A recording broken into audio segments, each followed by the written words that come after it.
E lá se foi o primeiro livro aí do nosso plano de leitura, Gênesis. Terminamos Gênesis. Hoje eu vou falar um pouquinho do 21 ao 50. É claro, são muitos capítulos, né? Então não vou poder falar aí um a um para não estender muito o vídeo. Mas vou fazer alguns comentários sobre essa parte da leitura. Eu sou o Enéas e esse é o canal Agora é Só Praticar. Lembrando que eu estou compartilhando com vocês aí o plano de leitura anual, né, esse plano bem canônico e bem linear de Gênesis a Apocalipse, fora as leituras devocionais que a gente faz, né, os outros estudos. Eu também estou fazendo uma forma de manter o foco, de manter o registro, é compartilhando. Então, se você também está fazendo, da outra vez eu fiz no final e acabou não tendo manifestação, apesar de ter audiência, né? Já vou pedir logo nesse primeiro minuto, para você colocar aí embaixo se você também está fazendo esse plano de leitura, qual é o seu plano de leitura, se está começando de Gênesis, está começando do Novo Testamento, vai fazer de um livro específico, enfim, compartilha aí, vamos usar esse espaço para a gente se falar um pouco, isso anima e motiva todo mundo. Então, Gênesis, já fiz essa primeira leitura aí, é o livro dos começos, né? E aqui a gente tira bastante alguns ensinamentos, e uma coisa que me chamou bastante atenção é que em Gênesis é o momento das peregrinações. Abraão está peregrinando, Isaac está peregrinando, Jacó está peregrinando, e toda hora está se falando disso. Outra coisa é que é o livro das bênçãos. E Deus abençoou Abraão, por isso ele prosperou. E Deus abençoava Isaac, por isso ele prosperava. E Deus abençoava Jacó, por isso ele prosperava. E Deus abençoou José, por isso ele prosperou no Egito. Então, você vai ver isso o tempo todo, Deus prosperando a vida deles. Aí o 21 nasce Isaac, né? Ela acaba não reservando um tempo para Isaac, assim, descrever muita história de Isaac. Quando está falando de Abraão, aí Isaac entra coadjuvante da história de Abraão. Quando você menos espera, Isaac já virou coadjuvante da história de Jacó. Mas está ali, é um patriarca. Como eu fiz da outra vez, eu anoto algumas coisas, né? E, por exemplo, no 24, lá para poder escolher a esposa de Isaac, o moço, né, Eliezer, que foi lá buscar, o que ele faz? Ele fala assim, seja pois que a donzela a quem eu disser, abaixa agora o teu cântaro para que eu beba, e ela disser, bebe, e também darei de beber aos teus camelos, este seja com quem designaste o teu servo, a quem designaste o teu servo Isaac, e que eu conheça nisso que fizeste beneficência ao meu Senhor. Ele está pedindo uma resposta, né, a Deus sobre qual vai ser a escolha para a mulher de Isaac. Só que ele não fica esperando um sinal miraculoso, que Deus fale diretamente a ele. Não, ele vai lá e fala assim, vou propor algo comum aqui, cotidiano, até simples. E quem fizer isso é o Senhor me respondendo positivamente. Com aquelas brincadeiras de criança, né? Que você fala assim, se eu chegar naquele poste antes do ônibus passar, significa que tal coisa vai acontecer. Se eu pisar na linha, então fulano vai morrer. Aquelas brincadeiras, aquelas coisas esquisitas, né, de criança. Ele está fazendo uma coisa mais ou menos parecida com isso. Ele está olhando o que está acontecendo e fala, se isso acontecer, então o Senhor está me respondendo. Às vezes parece um pouco místico, um pouco cabalístico, né, esse tipo de comportamento, mas você vê que Deus utiliza também essa ferramenta. Então, quando a gente vai tomar decisões, estamos para fazer escolhas, não precisamos que alguém chegue e fale para a gente, ou que a gente acorde de noite com sono, qualquer coisa do tipo.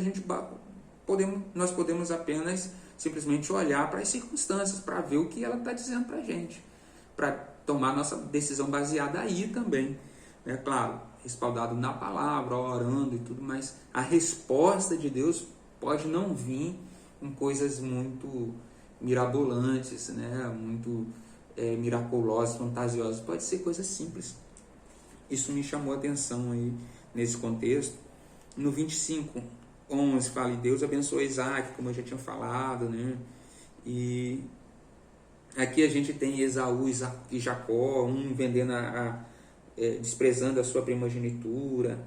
A gente vê Aí Jacó, Isaac também falando da sua esposa, né? Lá quando tem seca na terra. Aí entra José no cenário, José que é vendido lá para frente já, né? Lá do 37, aí ele é vendido, aí sonha sonhos. E outra coisa que me chamou a atenção aqui é esse compromisso de narrar a história dos patriarcas, de modo que, por exemplo, a gente está no 37 falando de José, que chegamos em José, beleza. 37, o 39. O 38 ele simplesmente para falar de Judá e Tamar. Porque Judá é um dos irmãos, né, mais velhos, depois de Rúben. Então, e tem toda essa... Judá tem todo um contexto em torno da tribo de Judá, né? E é importante você descrever o caráter também desses patriarcas, né? Dos filhos de Jacó. E ele só para a narrativa para poder falar de Judá. Entendeu? Então é interessante isso. Também fala de Diná e os moradores de Siquém, né? E por fim, aqui para não estender muito, tem muita coisa, eu saí anotando um monte de coisa aqui. Mas uma coisa que me chamou a atenção também foi que quando eles chegam no Egito, e comem o melhor da terra. Eles vão para um lugar bom, para prosperar lá. Eles falam assim, não, vou deixar vocês aí, põe eles num lugar para eles pastorearem lá o seu gado, seu rebanho, e vocês vão ter tudo que vocês tiverem aí disponível. Eles foram tratados com excelência no Egito, mas ainda assim era o Egito, né? E é tanto que em Êxodo já vai iniciar nesse contexto aí dos 400 anos já se passaram, e aí aquilo que começa bem, vamos para lá, José já está lá, e agora a gente vai ter um local só para a gente, beleza, a gente vai ter todas as regalias. Gênesis termina com esse ar, e Êxodo, 400 anos depois, começa já com aquele princípio de escravidão e o faraó oprimindo. E aí me lembra que um sermão muito famoso, eu acho que é do Spurgeon, né, que ele faz lá de João 2, das bodas de Caná, o banquete de Satanás, eu acho o nome do sermão, alguma coisa assim. Que é a ideia do vinho, né, do vinho bom, quando o dono da festa lá, o responsável pela festa, chega e fala, eu não entendi nada, porque em geral você dá o bom vinho primeiro e o ruim pro final, né, porque assim eles se embebedam, e aí depois que eles já estão bêbados, eles não vão perceber mais, mas vocês deixou o melhor pro final. E isso é a realidade do reino das trevas e a realidade do reino dos céus. O reino das trevas, ele engoda primeiro, ele dá o que é bom primeiro, para depois ele dar o que é ruim, para depois ele tirar. Enquanto o reino dos céus, às vezes, parece até que é amargo, parece que vai ser mais difícil, que é mais trabalhoso aqui, mas o nosso final será muito mais saboroso, muito mais feliz, muito mais alegre, muito melhor. E aqui a gente vê um pouco disso também, né? Eles chegam no Egito, o Egito no início é gostoso, o Egito no início é bom, o Egito no início é a fuga da fome, é o local que tem a comida, é o local onde eles vão pastorear, que eles vão ser tratados bem, mas aí passa-se o tempo, você percebe que aquilo que era bom no início converte-se em algo ruim, negativo. Por quê? Porque ali não era a terra deles. A terra deles era Canaã. Deus já tinha prometido, já era a terra da promessa, apesar deles terem sido peregrinos.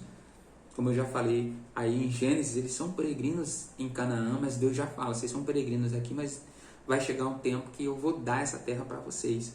Então, a gente tem que ficar atento a esse tipo de situação. Às vezes, as coisas, nós estamos num lugar, começa a ficar legal, mas depois começa a apertar, a gente começa a não entender muito o que está acontecendo, parece que as coisas só pioram, porque às vezes ali não é o nosso lugar, né? É Deus já começando a mover, apertar as coisas para a gente sair e voltar para o lugar que Ele já tem prometido e reservado para a gente. Chegando quase 10 minutos aí, obrigado a você que acompanhou. E se ainda não está fazendo esse plano de leitura, fica o convite, vem comigo, vamos fazer esse ano aí a leitura de toda a Bíblia. Agora é só praticar.